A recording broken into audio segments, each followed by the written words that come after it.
Ladies and gentlemen, praise the Lord. The king is back. Yes, the savior of combat sports worldwide. Boxing, MMA, the guy who's out there on the front lines fighting for fighters' rights is back. He's stepping into the ring. Ooh, we're so excited. And I'm just being very, very silly. I take that back. That was very cringe. I'm talking about Jake Paul, the problem child. Yes, he's stepping back in the ring. August 6th, I do believe, and he's going up against Tommy Fury. Listen, there was a lot of speculation, and I'm only doing this video because, well, he was talking shit about me for a while. He talks shit about, well, a lot of people, to be honest, and hey, God bless the kid. You know, he's trying to do his thing, he's trying to make some money, he's trying to fight. But he's picking easy matchups. We've been through this a million times, so I'm not going to talk about that. That he was calling me out, calling out who else, you know, well, obviously Ben Askren and Tyron Woodley, but there was some others, but they were all small. They're even calling out Paddy the Baddy, Jake and Logan. But still, this video's not about that. It's about him fighting Tommy Fury. And I'll say this, congratulations, well done. That is the type of person Jake Paul should be fighting. I think Jake Paul's about 26. What is he now? 6-0 as a professional boxer. He's a young man. He's a good-sized kid. You know, he's about my size, about 6'1". Well, I'm a little heavier these days, let's be honest, but he's about my height, I believe. He's about 6'1". He's about 210 pounds, something like that. He should not be fighting lightweights. He should not be calling out Paddy the Baddy or anyone like that, or even Masvidal or Conor McGregor, even as big as McGregor seems to be these days. Good luck getting back down to 155. No, he should be calling out boxers, okay? Young men starting their career in the prime of their life that are also hungry to box. That's how combat sports should work, okay? Two young guys or girls these days, and whoever's the best, the cream rises to the top, as I said, you know, and if you're not good enough, you get left behind, and that's just the sad reality. Now, often you do see boxers at the start of their career, they will pad their records with over-the-hill people, you know, and I guess that's what Jake Paul has done, but he hasn't even done it against a boxer yet. So now, fortunately, I'll give him his props. He is going up against a boxer, Tommy Fury, of course.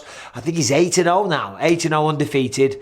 Hasn't had many real tests, but as I say, in boxing, that's kind of how it goes. You know what I mean? You pad your record to start, and then you start taking the real challenges as the career progresses. It's just the way it is. And he fought Anthony Pretty Boy Taylor on the first Tyron Woodley Jake Paul card. So Tommy Fury, I got to watch him fight. I did see Tommy Fury at the start of his career. I saw a couple of his fights, and I was impressed. He's a good size. He's a tremendous athlete. I mean, the shape on the kid is unbelievable. You know, the man's absolutely ripped. He's a big guy.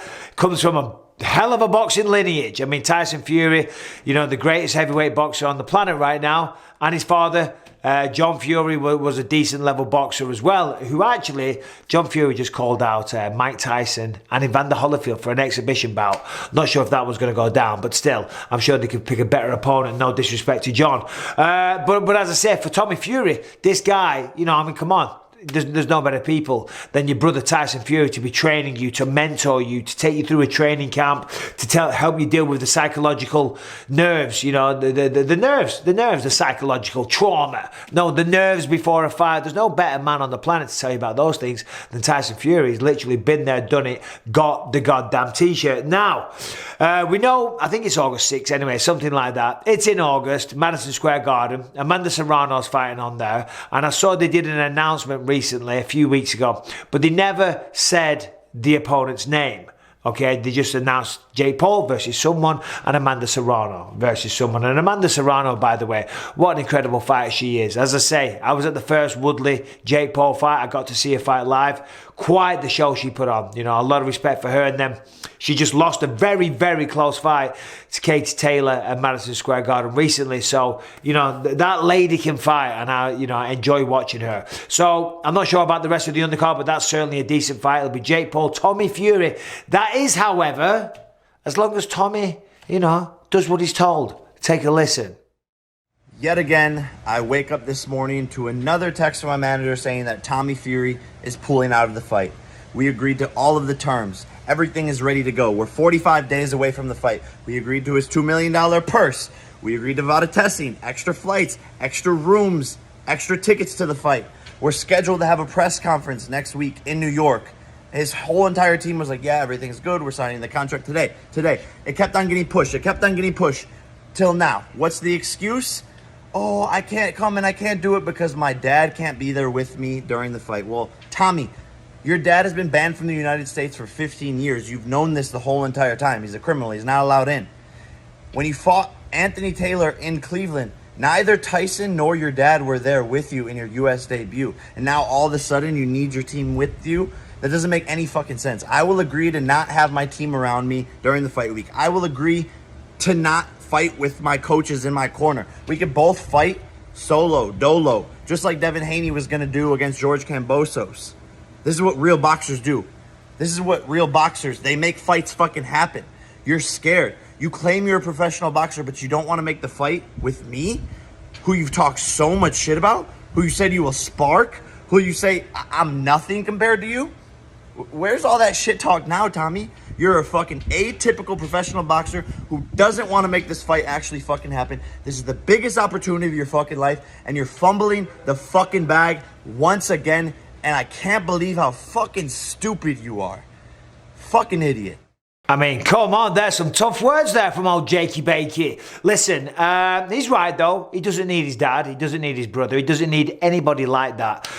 When you fight, at the end of the day, it's just mano and mano. Mano against mano. Man against man. What am I saying? Are you intoxicated? I'm not surprised his father can't get in the United States of America. Jake Paul says he's a criminal. I know nothing about his past, but I do know they are from the traveling community, and some of those people, they might have got the fingers dirty here and there. I know firsthand how hard it can be. Unfortunately, when I was a kid, I got myself into a little bit of trouble. Nothing serious, but yeah, getting into America with crimes of moral turpitude or getting a visa is even harder. Getting a green card is even harder than that. But still, you can do it eventually. But still, so it looks like the fight is on. Listen, Tommy Fury's big, he's powerful, he's strong, he's young, he's fit. And in fact, he came out here on Twitter and he said this. He said, the fight is on August 6th. Forget a team or any other bullshit. I don't need anybody to help me lay you flat on that canvas. Oh, and thanks for signing the drug testing. You only agreed to do it when you realized the fight was at risk. Who needs who? Very interesting. So it's saying that Jake Paul was, initially very, very hesitant to do the drug testing. Now, of course, there has been rumors circulating that he takes steroids. All on steroids. All you motherfuckers are on steroids. I'm not going to say that.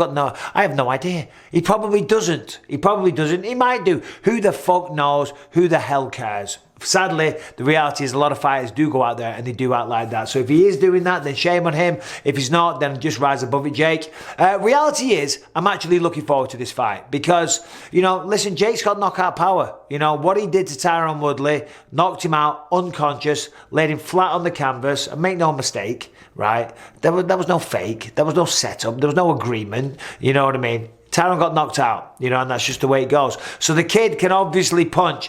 That's a fact. And so can Tommy Fury. I'm going to make a prediction right now because I'm certainly not going to be giving you a deep, in-depth analysis. Taking you through the fight camps, breaking them down. No, I'm going to talk about this one time and then it's done. I'll talk about it afterwards and maybe we'll all have a laugh about it. But I say Tommy Fury gets it done. Tommy Fury beats Jake Paul in his backyard in Madison Square Garden, August 6th. I predict these things. And then hopefully, Jake Paul will disappear back to YouTube. Hopefully Jake Paul continues to do what he does. But he just maybe have a little bit of humble pie. Do you know what I mean? But hey, who cares, right? Who cares? I'll do a proper video about Israel Adesanya coming up very, very soon. Anyway, I hope you're all well. Take care.